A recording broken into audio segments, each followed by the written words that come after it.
Hello বন্ধুরা, শেষ ভরসা নাটকে আমরা দেখব তা হলো একটি ভুল বোঝাবুঝির কারণে প্রেমিকার সঙ্গে সম্পর্ক ভেঙে যায় এক তরুণের। মানসিকভাবে ভেঙে পড়ে রাস্তার হাঁটার সময় সে এক গুরুতর আহত মানুষকে উদ্ধার করে হাসপাতালে নেওয়ার চেষ্টা করে। মৃত্যুর আগে সেই ব্যক্তি তাকে নিজের অন্ধ বোনের দায়িত্ব দিয়ে যায়। তরুণটি জানতে পারে লোকটি ছিল অত্যন্ত সৎ ও পরিশ্রমী একজন মানুষ, যে সারাদিন কাজ করে বোনের চোখ অপারেশনের জন্য টাকা জোগাড় করছিল।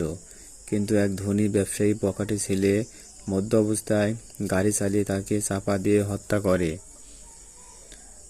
নিজের ছেলেকে বাঁচাতে সেই ধনী ব্যক্তি ভয়ঙ্কর এক ষড়যন্ত্র করে।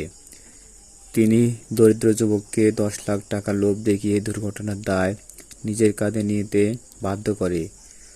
অন্ধ বোনের চিকিৎসায় আশ্রয় সে মিথ্যা স্বীকারোক্তি দেয়, কিন্তু পরে ধনী বাবার ছেলে পরিকল্পনা করে তাকে আর কখনো জেল থেকে বের না করা এবং অসহায় বোনকে নিজেদের স্বার্থে ব্যবহার করে।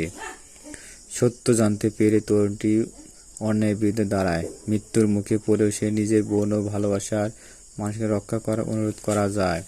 গল্পটি দেখা যায় অর্থ আর ক্ষমতা জোরে সত্যকে চাপা দেওয়ার চেষ্টা করার হলেও শেষ পর্যন্ত মানবতা, আত্মত্যাগ এবং ন্যায় বিচারের লড়াই কখনো থেমে থাকে না।